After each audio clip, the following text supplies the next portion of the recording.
how economic it is as well. The braking itself to regenerate.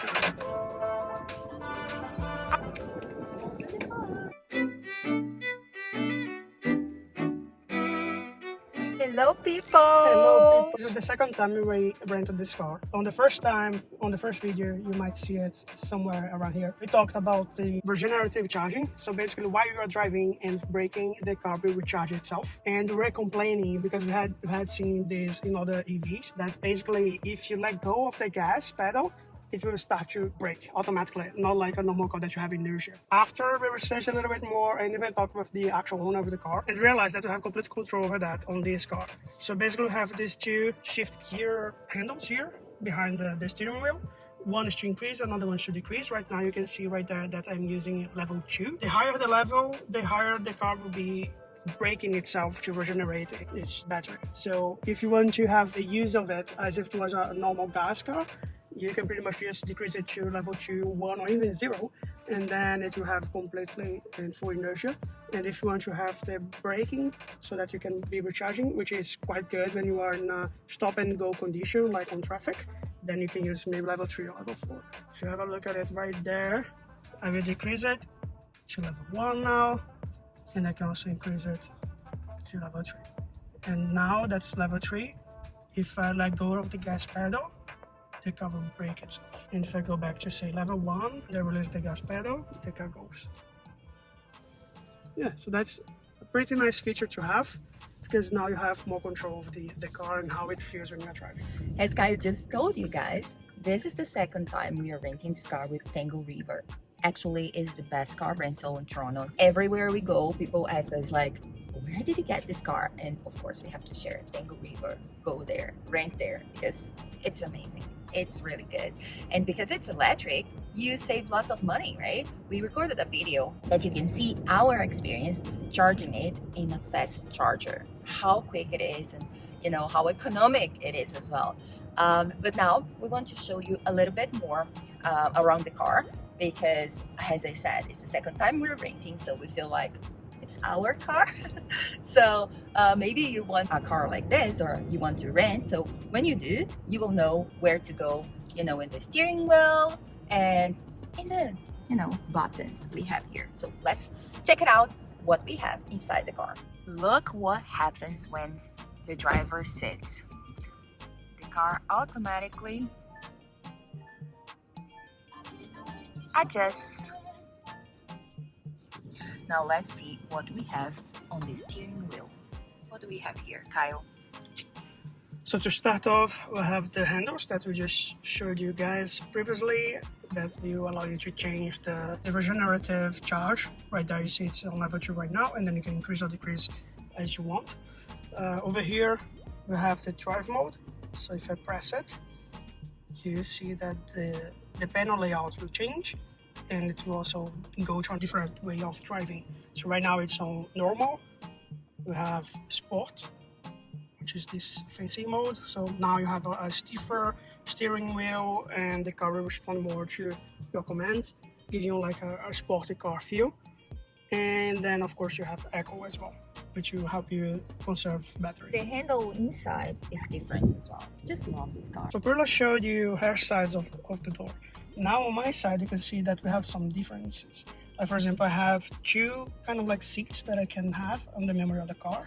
Here I have control over all of the windows as any regular car would usually have. I also have a lock for kids, and they can lock the doors, unlock the doors.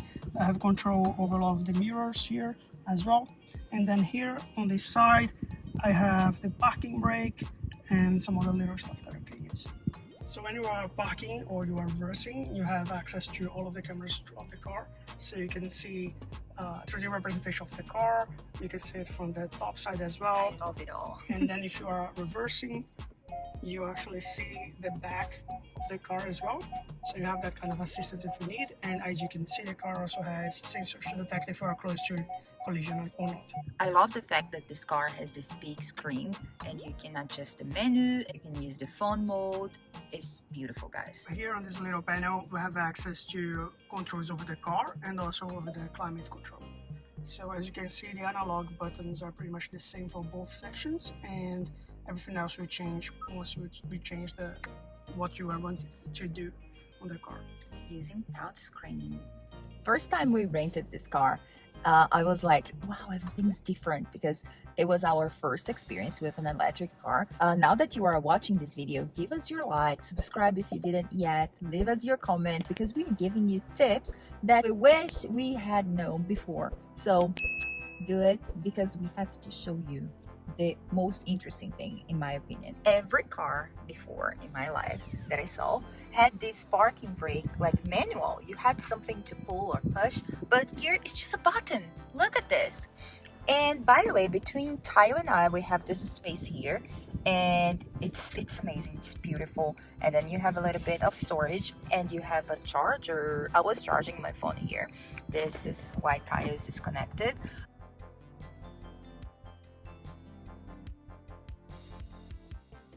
We have this section here. You can see that we have a dial to change the shifting gear that you're using, so reverse, neutral, and drive. As Prila just said, we do have a parking brake here, so you can just press it. Other than that, we have a parking camera and also the sensor here for the parking. It's so spacious. On the back, on the trunk, for my legs, for the driver. It's very, very comfortable. And this is for your seats. Beautiful, right? You can heat them up, especially on winter. We don't need it now, it's summer. Of course, the steering wheel is also heated.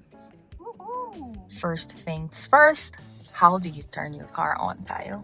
So to turn the car on, you have basically two options. The first option is to go into accessory mode. Just like if you want to just have a look at the status of the car, maybe turn on the radio, stuff like that. So without doing anything else, you pretty much just touch this button here, you press it, and then the car will enter accessory mode. On this mode, you can see everything that's related to the car, like the mileage, how its battery is, the panels will light up, and you can also have access to the climate control. But if you want to actually turn the car on for you to drive, you have to press the brake and then press the same button again, and the car turns on. Of course, it will be a little weird if this is the first EV that you ever drove, because you won't hear any difference at all. Like the motor doesn't do any noise. Like the only thing that the car does as a feedback that it's turned on is that you're gonna see that now you have access to the velocity and your mileage and everything else, and the car will do a little bit of like a starting noise, just to let you know that it started. How many pedals do we have? The regular two pedals, just the brake pedals. and the gas. We rented this car to go to a far location, so we went to a beautiful lake house. We will leave links below and up here so you can access if you want to see the lake house, because it was beautiful.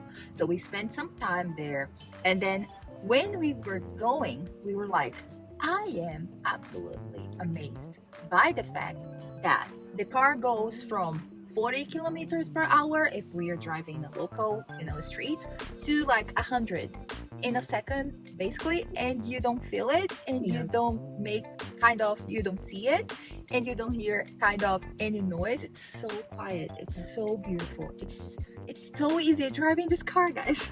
Right?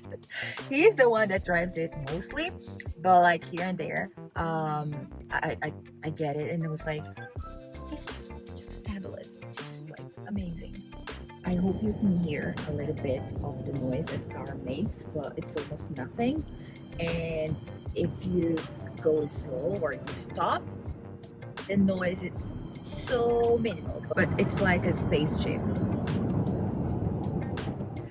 And to charge, you have just to, give a little bit of pressure in that area, and the door will be open, and then you can charge. And closing it, you can just press that button, and the door for the gas door, not the gas, and the little door will close.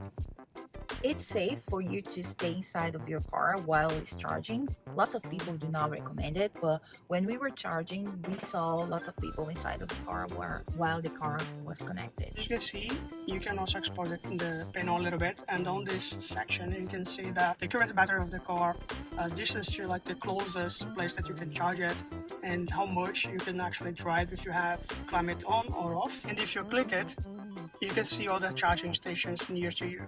So right now this is the nearest that we are. We just charged the car, and we have others at 8 kilometers distance. So pretty much if you feel like you don't know where you need to charge it, you can just look at the car and the car will tell you where you can do it. At night, or even a darker place like a tunnel or something, you see the panel, the lights turned on. It's amazing. We want to show you the outside of the car. Beautiful, and especially the handle. To open the car, as you can see, it's so different. You have to apply some pressure here, and then open the car. When the trunk is open, you can press a button, and it automatically goes down. And to open, you can just press here. So I think that's it. Thanks for watching. I hope we've helped you somehow with instructions and information about this car. We just love the EV6, and we love even more this car rental because they offer best price, best quality. The car is always so clean, so neat. If you are in Toronto, look for Tangle River. They have a website and they also do pretty much everything to two-row.